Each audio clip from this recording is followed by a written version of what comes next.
نحمدہ و نصلی علی رسولہ الکریم اما بعد۔ میرے دوستو، اگر آپ یہ چاہتے ہیں کہ اللہ تبارک و تعالی آپ کو اپنا محبوب ترین بندہ بنا لیں، آپ کی ناممکن کاموں کو ممکن کر دیں، بہت سارے معاملات انسان کے ایسے ہوتے ہیں جو الجھے ہوتے ہیں اور انسان ان معاملات میں نا امید ہو جاتا ہے، تو یاد رکھیں کہ یہ جو تہجد کا سجدہ ہے یہ اتنی طاقت رکھتا ہے میرے دوستو، آپ کے تمام زندگی کے الجھے ہوئے کاموں کو حل کرنے کے لیے تہجد کا یہ ایک سجدہ یہی کافی ہے۔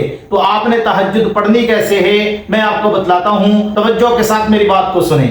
حضور علیہ السلام ایک مرتبہ سفر پہ جا رہے تھے، اللہ کے نبی علیہ السلام کے ساتھ رسول اللہ صلی اللہ علیہ وسلم کے صحابی حضرت بلال حبشی رضی اللہ تعالی عنہ بھی موجود تھے۔ یہ حضرت بلال وہ ہیں میرے دوستو جن کو اللہ نے اللہ کے نبی کی محبت کی وجہ سے بہت بڑا رتبہ اور مقام عطا فرمایا تھا۔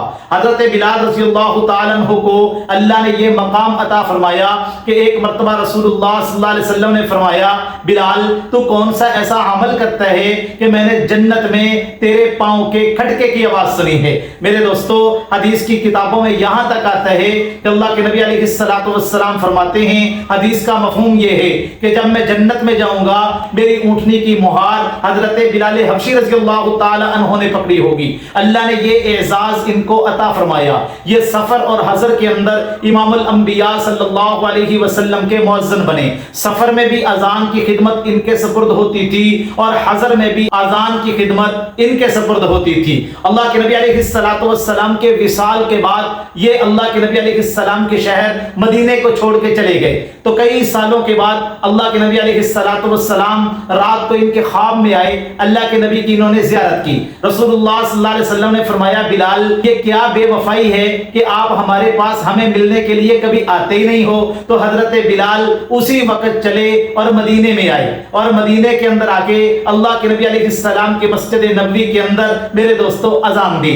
اتنے عظیم صحابی رسول ہیں حضرت بلال رضی اللہ تعالیٰ عنہ، یہ اللہ کے نبی علیہ السلام کے ساتھ تھے سفر کے اندر۔ تو اللہ کے نبی علیہ السلام نے بڑی عجیب بات ارشاد فرمائی، بڑا عجیب جملہ ارشاد فرمایا، ارحنا بالصلاۃ یا بلال، اے بلال اذان دو، اذان کا وقت ہو گیا ہے، اذان دے کر ہمیں راحت پہنچاؤ۔ یعنی آپ اذان دیں گے، ہم نماز پڑھیں گے تو نماز کی وجہ سے ہمیں سکون مل جائے گا، نماز کی وجہ سے ہمیں راحت ملے گی، نماز میری آنکھوں کی ٹھنڈک ہے۔ تو میرے دوستو، اللہ کے نبی علیہ السلام نے فرمایا، اگر کوئی بندہ یہ چاہتا ہے کہ وہ زندگی کے اندر سکون حاصل کر لے، اگر وہ یہ چاہتا ہے کہ اس کی زندگی پرسکون اور اطمینان والی ہو جائے، اگر وہ زندگی میں راحتیں حاصل کرنا چاہتا ہے، کامیابیاں حاصل کرنا چاہتا ہے، تو پھر اس کو چاہیے کہ وہ نماز کا اہتمام کرے۔ نماز اتنی بڑی طاقت ہے میرے دوستو، اللہ تبارک و تعالیٰ خود فرماتے ہیں، یا ایھا الذین آمنوا استعینوا بالصبر والصلاۃ، کہ مجھ سے مدد حاصل کرو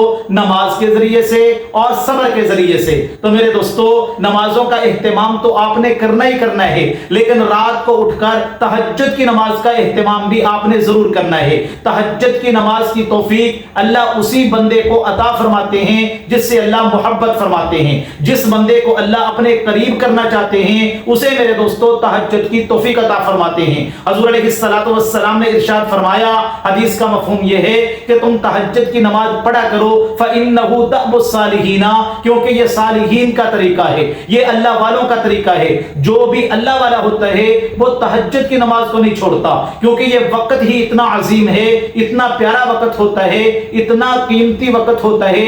اللہ آسمان دنیا پہ آ کے آوازیں لگا رہے ہوتے ہیں، کوئی میرا ایسا بندہ ہے جو اپنی ضرورت میرے سامنے رکھے میں اس کی ضرورت کو پورا کر دوں، کوئی ہے ایسا بندہ جو اپنا سوال میرے سامنے رکھے میں اس کے سوال کو پورا کر دوں۔ تو میرے دوستو، دعا مانگنے کی عادت ڈالیں، نماز 5 وقت کی پابندی کے ساتھ جماعت کے ساتھ پڑھنے کی عادت ڈالیں اور اپنے آپ کو تہجد کا عادی بنائیں میرے دوستو۔ اگر یہ 3 کام آپ اپنی زندگی میں لے کے آ گئے، دعا، نماز کا اہتمام اور تہجد، انشاءاللہ اللہ تبارک و تعالی آپ کے تمام مسائل کو حل فرما دیں گے۔ آپ جب بھی دعا کے لیے ہاتھ اٹھائیں گے اللہ آپ کے ہاتھوں کو کبھی خالی نہیں لٹائیں گے۔ اللہ سے اتنا مانگیں، اتنا مانگیں، اتنا مانگیں اور یقین کے ساتھ مانگیں کہ اللہ آپ کو عطا کر دے۔ اللہ تو خود کہتے ہیں، جب میرا بندہ مجھ سے مانگتا ہے میں بڑا خوش ہوتا ہوں اور میں اس بندے کو ضرور عطا کرتا ہوں جو یقین کے ساتھ عاجزی کے ساتھ میرے اوپر بھروسہ کرتے ہوئے مجھ سے مانگتا ہے۔ تو اللہ تبارک و تعالی